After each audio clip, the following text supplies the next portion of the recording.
Welcome to impulse. So നമ്മൾ നോക്കാൻ പോകുന്നത് ഇലക്ട്രോലൈറ്റ് ഇംബാലൻസ് ആണ്. സോ ഇലക്ട്രോലൈറ്റ്സ് എന്ന് പറയുന്നത് നമ്മുടെ ബോഡിയിൽ വളരെ അത്യാവശ്യം തന്നെയാണ്. സോ ഒരുപാട് ഇലക്ട്രോലൈറ്റ്സ് ഉണ്ട് കേട്ടോ. സോഡിയം, പൊട്ടാഷ്യം, കാൽഷ്യം, ക്ലോറിൻ, അങ്ങനെ ഒരുപാട് ഇലക്ട്രോലൈറ്റ്സ് ഉണ്ട്. ഇതൊക്കെ നമുക്ക് നമ്മുടെ ബോഡിയിൽ മിനിമലി അല്ലെങ്കിൽ ഒപ്റ്റിമലി ആവശ്യമാണ്. അധികമായാലും കുറഞ്ഞാലും അത് പ്രശ്നം തന്നെയാണ്. നമ്മുടെ ബോഡിൻ്റെ കൺട്രാക്ഷൻ അല്ലെങ്കിൽ ബോഡിൻ്റെ റിലാക്സേഷൻ, നമ്മുടെ ബോഡി മൂവ്മെൻറ്റ്, ബോഡി ഫങ്ഷൻ, അങ്ങനെയുള്ള ഒരുപാട് പ്രശ്നങ്ങൾ ഉണ്ടാവാറുണ്ട്. ഈവൻ ദോ സൈക്കോളജിക്കൽ സ്ട്രെസ്സുകൾ പോലും അതിന് കാരണം ഇലക്ട്രോലൈറ്റ് ഇംബാലൻസ് ആണ് എന്നാണ് പറയപ്പെടുന്നത് കേട്ടോ.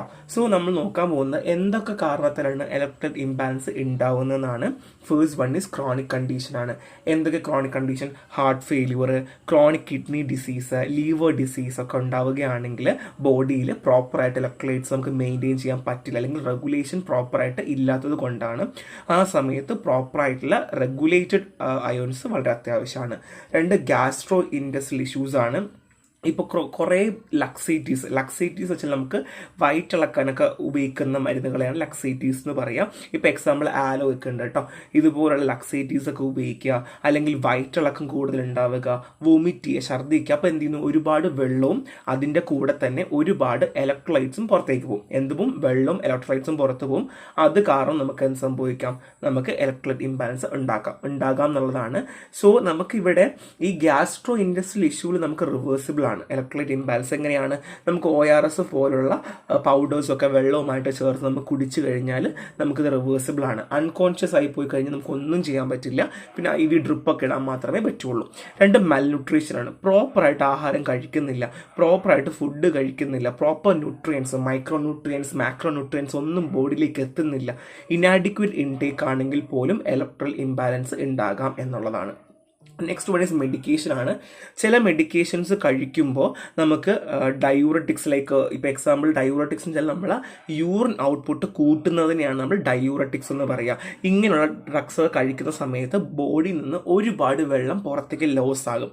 അതിൻ്റെ കൂടെ തന്നെ ഇലക്ട്രോലൈറ്റ്സും എന്ത് ചെയ്യുന്നു? ലോസ് ആവുകയും അങ്ങനെ എന്ത് ചെയ്യുന്നു? നമ്മളെ ബോഡിയിൽ നിന്ന് ഇലക്ട്രോലൈറ്റ് ഇംബാലൻസ് ഉണ്ടാകുന്നു. അപ്പോൾ ക്രോണിക് കണ്ടീഷൻ പറഞ്ഞു, എന്തെങ്കിലും അസുഖങ്ങൾ കാരണം ഗ്യാസ്ട്രോ ഇൻറ്റസ്റ്റൈനൽ ഇഷ്യൂസ് പറഞ്ഞു, മൽന്യൂട്രീഷൻ പറഞ്ഞു, ആൻഡ് അതർ മെഡിക്കേഷനിലേക്ക് ഡയൂററ്റിക്സ് ഒക്കെയാണ് പറഞ്ഞത്. നെക്സ്റ്റ് നോക്കാൻ പോകുന്നത് ഫങ്ഷൻസ് ഓഫ് ഇലക്ട്രോലൈറ്റ്സ് ആണ്. സോ നമ്മൾ ഓൾറെഡി പറഞ്ഞ സംഭവം തന്നെയാണ് ഇവിടെയും പറയുന്നത് കേട്ടോ. First one is nerve function ആണ്. ഇലക്ട്രോലൈറ്റ്സ് എന്ന് പറഞ്ഞാൽ നമ്മുടെ പ്രോപ്പറായിട്ട് നമുക്ക് എല്ലാവർക്കും അറിയാം, നമ്മുടെ ബോഡിയിൽ ഒരു വോൾട്ടേജ് ഉണ്ടല്ലേ. അപ്പോൾ ഒരു വോൾട്ടേജ് മെയിൻറ്റെയിൻ ചെയ്യാനും നെർവ്സുകൾക്ക് പ്രോപ്പർ സിഗ്നൽ ട്രാൻസ്മിഷനും ഇലക്ട്രോലൈറ്റ്സ് ഹെൽപ്പ് ചെയ്യാറുണ്ട്. അപ്പോൾ നെർവ് ഫംഗ്ഷനിൽ ഹെൽപ്പ് ചെയ്യാറുണ്ട്. രണ്ട്, കാർഡിയാക് ആക്ടിവിറ്റി ആണ്. പ്രോപ്പറായിട്ടുള്ള ഇലക്ട്രിക്കൽ ബാലൻസ് അല്ലെങ്കിൽ ഇലക്ട്രോലൈറ്റ് ബാലൻസ് ഉണ്ടെങ്കിൽ മാത്രമേ നമുക്ക് എന്ത് ചെയ്യാൻ പറ്റുള്ളൂ? ഒരു നോർമൽ ഹാർട്ട് ഫംഗ്ഷൻ ഉണ്ടാവുള്ളൂ. എന്നാൽ മാത്രമേ ഹാർട്ടിൻ്റെ കൺട്രാക്ടിലിറ്റിക്കൊക്കെ ഹെൽപ്പ് ചെയ്യാൻ പറ്റുള്ളൂ എന്നുള്ളതാണ്. അപ്പോൾ കാർഡിയക് ആക്ടിവിറ്റിക്കും നമ്മൾ ഹെൽപ്പ് ചെയ്യുന്നുണ്ട്. And next one is muscle contraction ആണ്. ഞാൻ ഓൾറെഡി പറഞ്ഞതുപോലെ നമ്മുടെ മസിൽസിൻ്റെ കൺട്രാക്ഷന് വേണ്ടിയിട്ടും പ്രോപ്പർ ഫങ്ഷനിങ്ങിന് വേണ്ടിയിട്ടും റിലാക്സേഷന് വേണ്ടിയിട്ടും ഒക്കെ ഇലക്ട്രോലൈറ്റ്സ് ഹെൽപ്പ് ചെയ്യാറുണ്ട്. ഇനി ഫ്ലൂയിഡ് ബാലൻസ് ആണ്. ഞാൻ ഓൾറെഡി പറഞ്ഞതുപോലെ പ്രോപ്പറായിട്ട് ഇലക്ട്രോലൈറ്റ് നമ്മുടെ ബോഡിയിൽ ഇൻട്രാ സെല്ലുലാറിലും എക്സ്ട്രാ സെല്ലുലാറിലും ഒക്കെ പ്രോപ്പറായിട്ട് വേണം. എന്നാൽ മാത്രമേ എന്ത് ചെയ്യാൻ പറ്റുള്ളൂ?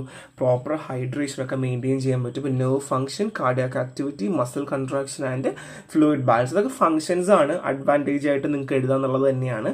And sodium. ഇനി നമ്മൾ ഓരോ ഇലക്ട്രോലൈറ്റ്സ് നോക്കാൻ പോവാണ്. എന്താണ് സോഡിയം എന്നാണ്. ഫസ്റ്റ് വൺ ഈ സോഡിയം പഠിക്കാൻ പോകുന്നത്. സോ സോഡിയം എന്ന് പറഞ്ഞാൽ കൂടുതൽ നമ്മൾ കാണാൻ പറ്റുന്ന, അല്ലെങ്കിൽ ഫസ്റ്റ് പ്രൈമറിലി കാണുന്നത് ECF, എക്സ്ട്രാ സെല്ലുലാർ ഫ്ലൂയിഡ്സിലാണ്. ബ്ലഡ് പ്ലാസ്മയിൽ ഉണ്ടാവാറുണ്ട്, ഇൻറ്റസ്റ്റൈനൽ ഫ്ലൂയിഡ്. ഈ രണ്ട് പോയിന്റും പഠിക്കുക. Blood plasma and intestinal fluid എന്ന് പഠിക്കുക കേട്ടോ.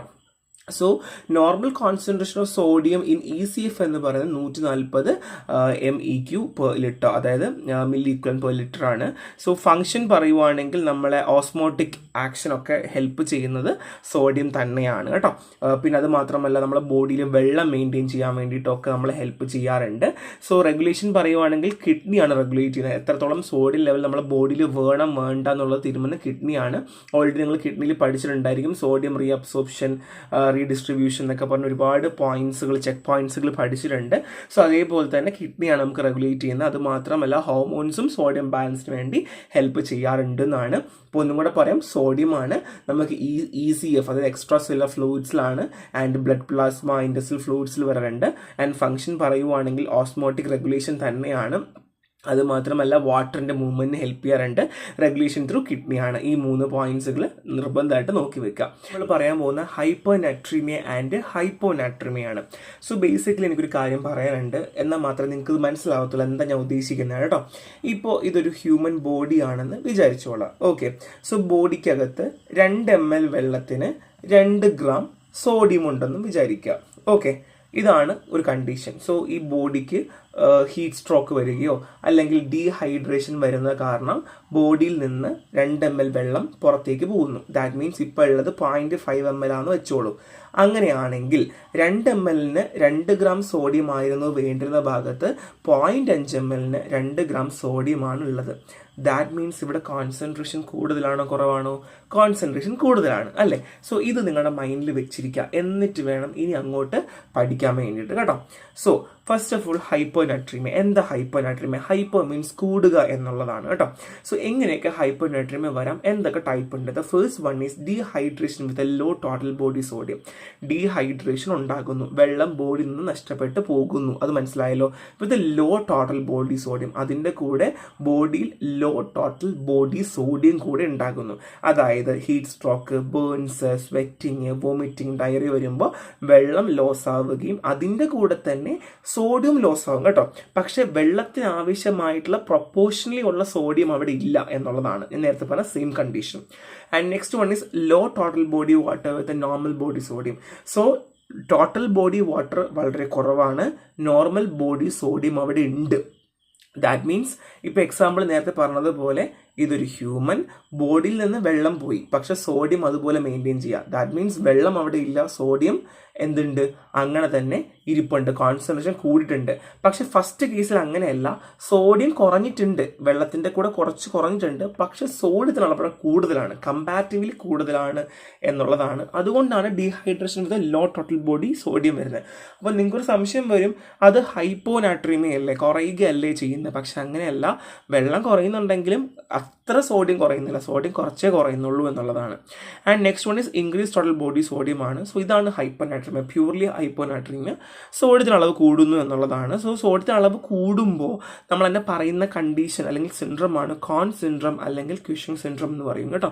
സോ ഇത് നമ്മളെ ബോഡിയിൽ സോഡിയത്തിന് അളവ് കൂടുകയും വെള്ളത്തിൻ്റെ അളവ് എന്ത് ചെയ്യുന്നു, കുറയുകയും ചെയ്യുന്ന ഒരു അവസ്ഥയിലേക്ക് പോവുകയാണ് ചെയ്യുക. So 3 condition: dehydration with low total body sodium, low total body water with normal body sodium and increase total body sodium ആണ് 3 കണ്ടീഷനാണ് പഠിക്കുക. സോ നെക്സ്റ്റ് വൺ ഈ സിംറ്റംസ് ആണ്. കോമൺ സിംറ്റം എല്ലാവർക്കും ഡീഹൈഡ്രേഷനും നൗസിയും വൊമിറ്റിങ്ങും വീക്ക്നെസ്സും ഫെറ്റീഗും, ഒരുപാട് ദാഹം വരിക, എപ്പോഴും മൂത്രം ഒഴിക്കാൻ തോന്നുക, പിന്നെ പേഷ്യൻസ് സിംറ്റംസ് ഒന്നും കാണിക്കാതെ വരും കേട്ടോ. അങ്ങനെ ചില സമയത്ത് അൺകോൺഷ്യസ് ആയി തന്നെ പോകാറുണ്ട് എന്നുള്ളതാണ്. സോ ഫസ്റ്റ് ഓഫ് ഓൾ നമുക്ക് ഇനിഷ്യൽ അസസ്മെൻറ്റ് എങ്ങനെ ചെയ്യുക? പേഷ്യൻറ്റ് സ്റ്റേബിൾ ആണെന്ന് ചെക്ക് ചെയ്യുക, അതാണ് അത്യാവശ്യം. സോ ടാക്കിക്കാർഡിയ ഉണ്ടോ, ഹൈപ്പോടെൻഷൻ ഉണ്ടോ, എന്തെങ്കിലും ഷോക്ക് ഉണ്ടോ എന്ന് നോക്കുക. ഷോക്ക് എന്ന് വെച്ചാൽ നമുക്ക് ബ്ലാങ്ക് ആയി പോകും കേട്ടോ, ഫുള്ളി ബ്ലാങ്ക് ആയി പോകും, ബ്ലഡ് ഫ്ലോ ഒന്നും പ്രോപ്പർലി ഉണ്ടാവില്ല. ആ സമയത്ത് നമ്മൾ IV സലീൻ കൊടുക്കും കേട്ടോ. IV സലീൻ നമ്മൾ കൊടുക്കുകയാണ് ചെയ്യുക. ഹൈപ്പോനാട്രീമിയയ്ക്ക് എന്താണോ കാരണം നമ്മൾ അതിനായിട്ടുള്ള ട്രീറ്റ്മെൻറ്റ് നമ്മൾ സ്റ്റാർട്ട് ചെയ്യും, ട്രീറ്റ്മെൻറ്റ് പ്രോട്ടോകോൾ സ്റ്റാർട്ട് ചെയ്യും. ട്രീറ്റ്മെൻറ്റ് അപ്രോച്ച് എപ്പോഴും നമ്മൾ എന്താണ് കാരണം, ദാറ്റ് മീൻസ് ഇപ്പോൾ പേഷ്യൻറ്റിന് നമുക്ക് സോഡിയത്തിൻ്റെ അളവാണ് കുറവ്, പക്ഷേ അത് കുറച്ചേ ഉള്ളൂ, അത് എത്ര അളവിലാണ് കുറവ് എന്ന് ഐഡൻറ്റിഫൈ ചെയ്യുക. അത്രയും അളവ് മാത്രമേ റീപ്ലേസ് ചെയ്യാൻ പാടുള്ളൂ, അല്ലാണ്ട് വാരിക്കോരി കൊടുക്കരുത്, ഒരുപാട് നമ്മൾ കൊടുക്കാൻ പാടില്ല. സോ നമ്മൾ IV സലീൻ കൊടുക്കുമ്പോഴും IV ഫ്ലൂയിഡ് കൊടുക്കുമ്പോഴും അത് എത്ര കൊടുക്കണം, എങ്ങനെ കൊടുക്കണം എന്നുള്ളതും ശ്രദ്ധിക്കാം. പിന്നെ എപ്പോഴും ശ്രദ്ധിക്കേണ്ട ഒരു കാര്യം, നമ്മൾ സോഡിയം കുറയുകയാണെങ്കിൽ, ഒരു ഹ്യൂമൻ്റെ ബോഡിയിൽ സോഡിയം കുറയുകയാണെങ്കിൽ അയാൾക്ക് ഉണ്ടാവാനുള്ള ചാൻസസ് സെറിബ്രൽ എഡിമയാണ്. അതുകൊണ്ട് തന്നെ കെയർഫുൾ മോണിറ്ററിങ്ങും പ്രോപ്പർ സോഡിയം കൊടുക്കുന്നതും എപ്പോഴും ശ്രദ്ധിച്ചിട്ടായിരിക്കണം എന്നുള്ളതാണ്. സോ ഇതൊക്കെ സിമ്പിളാണ് കേട്ടോ, ഒന്നുമില്ല, നമുക്ക് മനസ്സിലാക്കി വെക്കാന്നുള്ള കാര്യം മാത്രമേ ഉള്ളൂ. So next one is ഹൈപ്പോനാട്രീമിയ. Hypo means കുറയുക, ഭയങ്കരമായിട്ട് കുറയുക. സോ നമ്മളെ ബോഡിയിൽ സോഡിയത്തിൻ്റെ അളവ് നമുക്കറിയാം അല്ലേ. സോ 135 മില്ലി ഇക്വലന്റ് പെർ ലീറ്ററിനേക്കാൾ കുറവാണ് സോഡിയം എങ്കിൽ അതിനെയാണ് നമ്മൾ എന്ത് പറയുക, ഹൈപ്പോനാട്രീമിയ എന്ന് പറയുക. സോ ബേസിക്കലി ഇതൊരു കോമൺ ഇലക്ട്രോലൈറ്റ് ഡിസോർഡർ ആണ്. പേഷ്യൻറ്റിനെ ഹോസ്പിറ്റലൈസ് ചെയ്യേണ്ട അവസ്ഥയിലേക്ക് വരുന്നു. ഞാൻ ഓൾറെഡി പറഞ്ഞു, കുറയുകയാണെങ്കിൽ എന്ത് സംഭവിക്കും, സെറിബ്രൽ എഡിമ പോലുള്ള സംഭവങ്ങൾ ഉണ്ടാവും അല്ലേ. So heart failure, chronic kidney disease, liver disease അങ്ങനെയുള്ള ആൾക്കാരിൽ കാണാറുണ്ട്. പിന്നെ തൈറോയ്ഡ് ഡയറോട്ടിക്സ് ഒക്കെ ഉപയോഗിക്കുന്ന ആൾക്കാരിൽ കാണാറുണ്ട്. പിന്നെ ആൻറ്റി ഡയറോട്ടിക് ഹോർമോൺ സെക്രീറ്റ് ചെയ്യുന്ന ആൾക്കാരിലൊക്കെയും കാണാറുണ്ട് കേട്ടോ. സോ പീഡിയാട്രിക് കോസ് കേട്ടോ, കൊച്ചുകുട്ടികൾ ഉണ്ടാവാറുണ്ട്. കൊച്ചുകുട്ടികൾ എപ്പോഴും എന്തുണ്ടാകുന്ന പ്രശ്നം എന്താ, എപ്പോഴും ഡയറി, ഫ്രീക്വൻറ്റ് ഡയറി ഉണ്ടായിക്കൊണ്ടേയിരിക്കും അല്ലേ. അപ്പോൾ അതുകൊണ്ട് തന്നെ നമുക്ക് ഓർലി നമുക്ക് ഫ്ലൂയിഡ്സ് കൊടുക്കാം, ഡൈലൂട്ട് ഫോർമുലേഷൻസ് ഒക്കെ കൊടുക്കാൻ പറ്റും അല്ലേ. So next one is dilution hyponatremia. ഇത് പറയുന്നതിന് മുന്നേ ഒരു കാര്യം ശ്രദ്ധിക്കണം. ഇപ്പോൾ ഇത് നമ്മുടെ ബ്ലഡ് സ്ട്രീംസ് ആണ്. ബ്ലഡ് സ്ട്രീംസിൽ സോഡിയം ഉണ്ട് അല്ലേ, സോഡിയം കിടപ്പുണ്ട്. സോ നമ്മളെ ബോഡിക്കകത്ത് വെള്ളമുണ്ട്. സോ വെള്ളം അങ്ങനെ തന്നെ കിടപ്പുണ്ട്. സോ ഏതൊരു പോയിന്റിലാണോ ഒരാളുടെ ബോഡിയിൽ ബ്ലഡ് ഗ്ലൂക്കോസ് ലെവൽ കൂടുന്നത്, ശ്രദ്ധിക്കണം, blood glucose level, that means sugar കൂടുകയാണ്.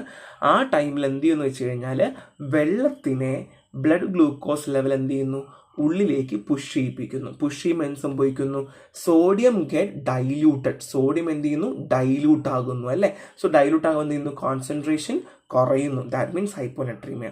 So can occurs in diabetes as high glucose level pull water into blood streams diluting sodium concentration. Simple അല്ലേ, മനസ്സിലായില്ലേ, എളുപ്പമാണ് അല്ലേ. സോ ഡയഗ്നോസ്റ്റിക് ആൻഡ് ട്രീറ്റ്മെൻറ്റിംഗ് ഓഫ് ഹൈപ്പോനട്രീമിയ ഉണ്ട്. കുറച്ച് ഫാക്ടേഴ്സും കൺസിഡറേഷനും കൊടുത്തിട്ടുണ്ട്. സോ നിങ്ങൾക്ക് സമയം കിട്ടുന്ന പോലെ 2-3 പഠിക്കുക, ചുമ്മാ ഇങ്ങനെ കോളൊക്കെ വരച്ചെഴുതി വെക്കുക, അവർക്ക് മാർക്ക് കൂടുതൽ നമുക്ക് കിട്ടാനുള്ള ചാൻസ് ഉണ്ട്. സോ ജസ്റ്റ് വായിച്ചാൽ മനസ്സിലാകുന്നുള്ളത് മാത്രമേ ഇല്ല കേട്ടോ. സോ ഇത്രയും കാര്യങ്ങളാണ് ഹൈപ്പോനട്രീമിയയിൽ നോക്കാനായിട്ടുള്ളത്. നമ്മൾ പറയാൻ പോകുന്ന കാൽഷ്യം കേട്ടോ. സോഡിയം പോലെ തന്നെ ഇമ്പോർട്ടൻസ് ഉള്ള ഒരു എലമെന്റ് തന്നെയാണ് കാൽഷ്യം. കാൽഷ്യം നമുക്കറിയാം നമ്മുടെ ബോഡിയിൽ ഒരുപാട് ബ്ലഡ് ആയിക്കോട്ടെ, ബോൺസ് ആയിക്കോട്ടെ ഒക്കെ ഉണ്ട്. എന്ന് തന്നെയും ഒരുപാട് പെർസെൻറ്റേജ് കാണുന്നത് ബോൺസിലാണ്. സോ കാൽഷ്യം എന്ന് പറയുന്നത് ഫ്രീ ഫോമിലാണ്, അല്ലെങ്കിൽ ഫ്രീ കാൽഷ്യം റെസിഡ്യൂസ് ആയിട്ട് എക്സ്ട്രാ സെല്ലുലറിലാണ് കാണാറുള്ളത്. Major of free calcium residues extra cellularly. So normal blood concentration എന്ന് പറയുന്നത് 8.5 to 10.5 mg/dL ആണ്. സോ ഒന്നും കൂടെ പറയാം, കാൽഷ്യം അബണ്ടൻ്റായിട്ട് കാണുന്ന ഇലക്ട്രോലൈറ്റ് ആണ്, ബോഡിയിൽ ലാർജ് പെർസെൻറ്റേജും ബോൺസിലാണ്. എന്നാൽ ഫ്രീ കാൽഷ്യം റെസിഡ്യൂൽ എക്സ്ട്രാ സെല്ലുലറിൽ കാണാറുണ്ട്. Function muscle cells, neuron, enzymes, blood കൊയാഗുലേഷനൊക്കെ ഒരുപാട് കാൽഷ്യം ഹെൽപ്പ് ചെയ്യാറുണ്ട് കേട്ടോ. അതുമാത്രമല്ല കൺട്രാക്ഷന് പോലും നമ്മൾ കാൽഷ്യം ഹെൽപ്പ് ചെയ്യാറുണ്ട്. സോ നമ്മുടെ പാരാതൈറോയ്ഡ് ഗ്ലാൻഡാണ് ബേസിക്കലി എത്രത്തോളം കാൽഷ്യം കോൺസെൻട്രേഷൻ ആവശ്യമാണ്, എത്രത്തോളമാണ് നമുക്ക് വേണ്ടത് എന്നൊക്കെ ഐഡൻറ്റിഫൈ ചെയ്യുന്ന പാരാതൈറോയ്ഡ് ഗ്ലാൻഡിന് പ്രൊഡ്യൂസ് ചെയ്യുന്ന പാരാതൈറോയ്ഡ് ഹോർമോൺ ആയിട്ടുള്ള PTH ആണ് കേട്ടോ.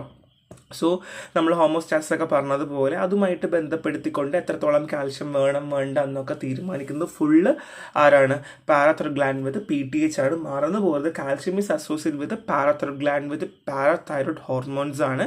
So basic crucial function neuron, muscle cell, എൻസൈംസിൻ്റെ ഒക്കെ ഫംഗ്ഷൻസിന് വേണ്ടി ഹെൽപ്പ് ചെയ്യാറുണ്ട്. And distribution widely in bones and free ഫോമിലും അവൈലബിൾ ആണ് എന്നുള്ളതാണ്. സോ ഹൈപ്പർ കാൽസ്യമ പേര് പറയുന്ന പോലെ തന്നെ കൂടുക എന്നുള്ളത് തന്നെയാണ്. സോ ഡെഫിനേഷൻ പറയുവാണെങ്കിൽ occurs when the concentration of calcium in the blood is too high, കൂടുകയാണ്, ഹൈപ്പർ ആണ് അല്ലേ, കൂടുകയാണ്. 10.5 mg/dL കൂടുകയാണെങ്കിൽ it's called as hypercalcemia. So ഇതിന് കോമൺ കോസ് ഉണ്ട്. ബേസിക്കലി ഫ്രീക്വൻ്റ് ആയിട്ട് സെർട്ടൻ ടൈപ്പ് ക്യാൻസർ അല്ലെങ്കിൽ ഹൈപ്പർ പാരാതൈറോയിഡിസം, നമ്മൾ ഓൾറെഡി പറഞ്ഞു പാരാതൈറോയ്ഡ് ഹോർമോൺ ആണ് റെസ്പോൺസിബിൾ ആയിട്ടുള്ളത്. സോ ഹൈപ്പർ പാരാതൈറോയിഡിസം അല്ലെങ്കിൽ ഹൈപ്പർ തൈറോയിഡിസം അല്ലെങ്കിൽ എക്സ്ട്രാ ആയിട്ട് vitamin D injection. So vitamin Dയും കാൽഷ്യം തമ്മിൽ ഭയങ്കര ബന്ധമുണ്ട് കേട്ടോ. സോ അതുമാത്രമല്ല ട്യൂബർക്ലോസിസ് ഒക്കെ വരികയാണെങ്കിൽ ഹൈപ്പർ പാരാതൈറോയിഡിസവും അല്ലെങ്കിൽ നമുക്ക് ഈ ഒരു കണ്ടീഷൻ നമുക്ക് കാണാനായിട്ട് പറ്റും എന്നുള്ളതാണ്. അതുമാത്രമല്ല മസിൽ സെൽ ബ്രേക്ക് ഡൗൺ, പിന്നെ ഇമ്മൊബിലൈസേഷൻ, അതായത് അധികം ഒന്നും കൂടുതൽ വർക്കൊന്നും ചെയ്യുന്നില്ല, പ്രൊലോങ്ഡ് ആയിട്ട് ഇമ്മൊബിലൈസ്ഡ് ആയി കിടക്കുവാണ്, ഡീഹൈഡ്രേഷൻ മേ ബി ചാൻസ് ആകാം. സോ സിംറ്റംസ് പറയുകയാണെങ്കിൽ വയറ് ഭയങ്കര വേദന, കോൺസ്റ്റിപ്പേഷൻ. കാൽഷ്യത്തിൻ്റെ ഹൈപ്പർ കാൽസ്യമി ആണെങ്കിൽ ഫസ്റ്റ് കാണുന്ന കാര്യമാണ് കോൺസ്റ്റിപ്പേഷൻ കേട്ടോ. കിഡ്നി സ്റ്റോൺസ് കാണും, ഒരുപാട് വെള്ളം ദാഹിക്കും, എപ്പോഴും മൂത്രം ഒഴിക്കാൻ തോന്നും, നൗസിയ, വോമിറ്റിംഗ് ഒക്കെ ഉണ്ടായിരിക്കും. സോ സിവിയർ കേസൊക്കെ ആണെങ്കിൽ കൺഫ്യൂഷൻ വരും, കോമ, സീഷറൊക്കെ വരും കേട്ടോ. സീഷറൊക്കെ ഭയങ്കര ഹൈപ്പർ കാൽസ്യമയിൽ വരുന്നതാണ്. അപ്പോൾ അതുകൊണ്ട് തന്നെ ബേസിക്കലി പാലൊക്കെ എന്ന് പറയുന്നത് നമുക്ക് അത്രയും സഫീഷ്യൻ്റ് ആണ്. ചില സമയത്ത് എക്സസും ആവാറുണ്ട്. അതുകൊണ്ട് തന്നെ സോ ഇങ്ങനെയുള്ള കാൽഷ്യം ഡയറ്ററി സപ്ലിമെൻറ്റ്സ് കഴിക്കുമ്പോൾ എപ്പോഴും ശ്രദ്ധിച്ച് വേണം കഴിക്കേണ്ടത് കേട്ടോ. So next treatment of hyper calcaemia ആണ്. സോ ഇനിഷ്യൽ ട്രീറ്റ്മെൻറ്റ് എത്രത്തോളമാണ് നമുക്ക് ഹൈപ്പർ കാൽസീമിക് ആണെന്ന് നമ്മൾ ഐഡൻറ്റിഫൈ ചെയ്യുക, അതനുസരിച്ച് IV ഫ്ലൂയിഡ്സ് കൊടുക്കുക. എന്ത് കൊടുക്കുക? IV ഫ്ലൂയിഡ്സ് കൊടുക്കുക. സോ കാൽഷ്യം കോൺസെൻട്രേഷനെ ബ്ലഡ് സ്ട്രീംസിൽ നിന്ന് ഡൈല്യൂട്ട് ചെയ്ത് കിഡ്നി വഴി എക്സ്ക്രീറ്റ് ചെയ്യുക. ബ്ലഡ് സ്ട്രീംസിൽ കാണുന്ന കാൽഷ്യത്തിനെ ഡൈല്യൂട്ട് ചെയ്തുകൊണ്ട് കിഡ്നി വഴി എക്സ്ക്രീറ്റ് ചെയ്ത് കളയുക, ഇതാണ് നമുക്ക് ആവശ്യം കേട്ടോ. സോ സിവിയർ കോസ് ആണെങ്കിൽ ഞാൻ പറഞ്ഞു ക്യാൻസറുമായി അസോസിയേറ്റ് ചെയ്തതോ അല്ലെങ്കിൽ എന്തെങ്കിലും ട്രീറ്റ്മെൻറ്റുമായിട്ട് ബന്ധപ്പെട്ടതൊക്കെയാണ് എന്നുണ്ടെങ്കിൽ നമ്മൾ എന്താണ് അതിൻ്റെ കോസ് അനുസരിച്ച് വേണം നമ്മൾ ട്രീറ്റ്മെൻറ്റ് കൊടുക്കേണ്ടത്. സോ ഹൈപ്പർ കാൽസീമിയ എന്ന് പറയുന്നത് ചില സമയങ്ങളിൽ ചില അസുഖവുമായി ബന്ധപ്പെട്ടുകൊണ്ട് കാണിക്കാറുണ്ട്. സോ അപ്പോൾ അതുമായി ഈ കാൽഷ്യം ലെവൽ ഇൻഹിബിറ്റ് ചെയ്യാൻ അല്ലെങ്കിൽ എന്തൊക്കെയാണ് ആവശ്യങ്ങൾ അങ്ങനെയുള്ള ട്രീറ്റ്മെൻറ്റുകൾ നമുക്ക് കൊടുക്കാം. എമർജൻസി ഇൻ്റർവെൻഷൻ ഉണ്ട്, ഹീമോഡയാലിസിസ് ബ്ലഡ് ഡയാലിസിസ് കൊടുക്കുക എന്നുള്ളത് തന്നെയാണ്. അങ്ങനെ നമുക്ക് കാൽഷ്യം ബ്ലഡിൽ നിന്ന് റിമൂവ് ചെയ്യാം. സോ മിക്കവാറും നമ്മളെ ബ്ലഡിൽ ഫ്രീ ഫോം ആയിട്ട് കിടപ്പുണ്ടായിരിക്കും, അവിടെ നമുക്ക് റിമൂവ് ചെയ്യാം. സോ നമ്മുടെ കിഡ്നി ഫെയിലിയർ അല്ലെങ്കിൽ ഈവൻ ഞാൻ ഓൾറെഡി പറഞ്ഞ പോലെ കോമ, സീഷർ പോലുള്ള കാര്യങ്ങളൊക്കെ നമുക്ക് ഒഴിവാക്കാനായിട്ട് പറ്റും എന്നുള്ളതാണ്. അപ്പോൾ ഇതാണ് treatment of hyper calcaemia. So ഒന്നെങ്കിൽ നിങ്ങൾക്ക് കോമൺ ആയിട്ട് എഴുതാം, ഇല്ലെങ്കിൽ 3 ക്ലാസിഫൈ ചെയ്തുകൊണ്ട് initial treatment, severe case, emergency intervention എന്നുള്ള രീതിയിൽ നമുക്ക് എഴുതാം എന്നുള്ളതാണ്. സോ ഹൈപ്പോകാൽസീമിയ പറഞ്ഞാൽ 8.5 ഇത് ശ്രദ്ധിക്കുക, വാല്യൂ 8.5 മില്ലിഗ്രാം പെർ ഡെസിലീറ്ററിനേക്കാൾ കുറവാണ് ബ്ലഡിൽ കാൽഷ്യത്തിൻ്റെ അളവെങ്കിൽ അതിനെയാണ് നമ്മൾ ഹൈപ്പോകാൽസീമിയ എന്ന് പറയുക. So hypo parathyroidism and vitamin D deficiency frequent ആണ് ഹൈപ്പോകാൽസീമിയയിൽ. സോ ഹൈപ്പോകാൽസീമിയ കാണുന്ന ആൾക്കാരിൽ വൈറ്റമിൻ ഡി ഡെഫിഷ്യൻസിയും കൂടെ കാണാറുണ്ട് എന്നുള്ളതാണ്. സോ അതുകൊണ്ട് തന്നെ കാൽഷ്യം എഫക്റ്റീവായിട്ട് നമുക്ക് റെഗുലേറ്റ് ചെയ്യേണ്ട ആവശ്യമുണ്ട്. പ്രോപ്പർ ഇൻടേക്ക് ഓഫ് കാൽഷ്യം നമുക്ക് വളരെ അത്യാവശ്യം തന്നെയാണ്. സോ അതർ കോസ് പറയുവാണെങ്കിൽ പ്രോപ്പർലി ആഹാരം കഴിക്കുന്നില്ല, ബ്ലഡ് ട്രാൻസ്ഫ്യൂഷൻ നടക്കുന്നുണ്ട്, അല്ലെങ്കിൽ പാങ്ക്രിയാറ്റിക് ഡിസോർഡർ ഉണ്ട്, അങ്ങനെ ഒരുപാട് ഡെഡ്ലി അസുഖങ്ങളൊക്കെ ഉണ്ടാവുന്ന കേസിലും കാൽസീമിയ അതായത് കാൽഷ്യത്തിൻ്റെ അളവ് ബോഡിയിൽ കുറയാം എന്നുള്ളതാണ്. റിസ്ക് ഫാക്ടേഴ്സ് ഉണ്ട്. കാരണം എന്ന് വെച്ചാൽ നമ്മൾ ഈ കാൽഷ്യത്തിൻ്റെ അളവ് കുറയുക എന്ന് പറയുന്നത് ഒരുപാട് റിസ്കുകൾ ഉണ്ടാക്കാറുണ്ട്. അതായത് പാരാതൈറോയ്ഡ് ഗ്ലാൻഡിൻ്റെ ഡാമേജ് ദ പാരാതൈറോയ്ഡ് ഗ്ലാൻഡ് ഉണ്ടാവാറുണ്ട്. അത് മാത്രമല്ല certain medical process such as thyroid surgery can increase the risk of developing hypercalcemia. അതായത് ഇപ്പോൾ എക്സാമ്പിൾ നമ്മുടെ തൈറോയ്ഡ് ഗ്ലാൻഡിൻ്റെ റിമൂവലൊക്കെ ഉണ്ടാവുമല്ലോ, ആ സമയം അല്ലെങ്കിൽ തൈറോയ്ഡ് റിമൂവലുള്ള പേഷ്യൻറ്റിലൊക്കെ ഹൈപ്പോ കാൽസീമിയ കാണാറുണ്ട്. അത് ബേസിക്കലി പാരാതൈറോയ്ഡ് ഗ്ലാൻഡിൻ്റെ ഒക്കെ ഡാമേജിലൊക്കെ ഫർദർലി പോവാറുണ്ട് എന്നുള്ളതാണ്. അപ്പോൾ hypocalcemia is related to parathyroid ഗ്ലാൻഡിൻ്റെ ഡാമേജുമായിട്ട് ബന്ധപ്പെട്ട് വരുന്നു എന്നുള്ളതാണ്. അപ്പോൾ അതുകൊണ്ട് തന്നെ അങ്ങനെയുള്ള കോസുകളും വരാറുണ്ട് എന്നുള്ളതാണ്. ഇത്രയേ ഉള്ളൂ. 8.5 മില്ലിഗ്രാം പെർ ഡെസിലീറ്ററിൽ കാൽഷ്യം ലെവൽ കുറയുന്നു. കോമൺ കോസ് വൈറ്റമിൻ ഡിയുമായിട്ട് വരാറുണ്ട്. സോ ബോഡിക്ക് പ്രോപ്പറായിട്ട് കാൽഷ്യം ഇല്ല എന്നുള്ളത് തന്നെയാണ്, അല്ലെങ്കിൽ പ്രോപ്പർലി യൂട്ടിലൈസേഷൻ നടക്കുന്നില്ല. അതർ കോസുകളുണ്ട്. ഞാൻ ബ്ലഡ് ട്രാൻസ്ഫ്യൂഷൻ, മൽന്യൂട്രീഷൻ, റിസ്ക് ഫാക്ടർ എന്ന് പറഞ്ഞാൽ തൈറോയ്ഡ് സർജറി നടത്തുന്ന ആൾക്കാരിൽ ഹൈപ്പോകാൽസീമിയ കാണാനുള്ളൊരു ചാൻസ് ഉണ്ട് എന്നുള്ളതാണ്. സിംറ്റംസ് ന്യൂറോളജിക്കൽ സിംറ്റംസ് ഉണ്ട്. സെൻസേഷൻ വരാണ്ടിരിക്കുക, നമ്പായി തോന്നുക, മരവിച്ചു പോവുക, സീഷർ ഉണ്ടാവുക, പിന്നെ മസിൽസ് ക്രാമ്പ് ചെയ്യുക, ട്വിച്ച് ചെയ്യുക, വീക്ക് ആവുക, പിന്നെ കാർഡിയോ വാസ്കുലർ ലോ കാൽഷ്യം ലെവലാണെങ്കിൽ BP കുറയും, നമുക്ക് ബ്രീത്ത് എടുക്കാൻ പറ്റില്ല, കാർഡിയോ അരിത്തീമിയ ഉണ്ടാകും. സോ ഹാർട്ട് കോംപ്ലിക്കേഷൻസ് ഉണ്ടാകും കേട്ടോ. സൈക്കോളജിക്കലി ഉണ്ട്, നമ്മൾ ഇറിറ്റബിൾ ആകും, നമുക്കൊരു ഒരു വിഷനൊക്കെ ഭയങ്കരമായിട്ട് ബ്ലറായി തോന്നും കേട്ടോ. സോ ഇതൊക്കെ നമ്മൾ ഓൾറെഡി പഠിച്ച കാര്യങ്ങളും പറഞ്ഞ കാര്യങ്ങളും തന്നെ റിപ്പീറ്റേഷനാണ് കേട്ടോ. നമുക്കത് ഇച്ചിരി നമ്മൾ അധികമായി പറയുന്നു എന്നുള്ളതാണ്. സോ ഹൈപ്പോ കാൽസീമിയ വരികയാണ്, കാൽസ്യം അളവ് കുറവാണ്. അപ്പോൾ എന്താ ചെയ്യുക? കാൽഷ്യം സപ്ലിമെന്റ്സ് കൊടുക്കുക അല്ലേ. അപ്പോൾ ഓറൽ സപ്ലിമെന്റ്സ്, പേഷ്യന്റ് കോൺഷ്യസ് ആണ്, സപ്ലിമെന്റ്സ് എടുക്കാൻ പറ്റുമെങ്കിൽ നമുക്ക് എന്ത് കൊടുക്കാം? ഓറൽ ആയിട്ടുള്ള വൈറ്റമിൻ ഡി സപ്ലിമെന്റ്സ് കൊടുക്കാം. സോ കാൽഷ്യം അബ്സോർപ്ഷൻ ഇംപ്രൂവ് ചെയ്യിപ്പിക്കാം. പിന്നെ IV കാൽഷ്യം കൊടുക്കാൻ പറ്റും. സോ വേണമെങ്കിൽ മാത്രം നമുക്ക് ബ്ലഡ് കാൽഷ്യം ലെവൽ കൂട്ടാൻ പറ്റും. And magnesium check. So magnesium എന്ന് പറയുന്നത് ഹൈപ്പോ കാൽസ്യമായിട്ട് ബന്ധപ്പെട്ടിട്ടുണ്ട്. സോ മഗ്നീഷ്യം ഡെഫിക്കറ്റ് അല്ല എന്നും കൂടെ നമ്മൾ ശ്രദ്ധിക്കുക, എന്നാൽ മാത്രമേ കാൽഷ്യം പ്രോപ്പറായിട്ട് ഉണ്ടോ നമുക്ക് അറിയാൻ പറ്റുള്ളൂ. പിന്നെ അണ്ടർലൈൻ ട്രീറ്റ്മെൻ്റ് ആണ്. വേറെ എന്തെങ്കിലും നമ്മൾ ഓൾറെഡി പറഞ്ഞതുപോലെ വേറെ എന്തെങ്കിലുമൊക്കെ റൂട്ട് കോസ് ഉണ്ടെങ്കിൽ അതെന്താണെന്നും കൂടെ ഐഡൻറ്റിഫൈ ചെയ്ത് നമ്മൾ ട്രീറ്റ്മെൻറ്റ് കൊടുക്കുക എന്നുള്ളതാണ് കേട്ടോ. Oral supplement, IV and magnesium ചെക്കാണ്. ആൻഡ് റൂട്ട് കോസ് റെസല്യൂട്ടും കൂടെ ചെയ്യുക എന്നുള്ളതാണ്. സോ ഇത്രയേ ഉള്ളൂ. ഭയങ്കര സിമ്പിൾ ചാപ്റ്റർ, ഒന്നുമില്ല. ആകെപ്പാടെ ആ ഒരു കാൽഷ്യം പഠിക്കുന്നുണ്ട് ആൻഡ് സോഡിയം പഠിക്കുന്നുണ്ട്. അപ്പം എളുപ്പമാണ്, നമുക്ക് പെട്ടെന്ന് പഠിച്ച് മനസ്സിലാക്കാൻ പറ്റുന്ന എളുപ്പമുള്ളൊരു ചാപ്റ്ററാണ്. നെക്സ്റ്റ് വേണം. Thank you.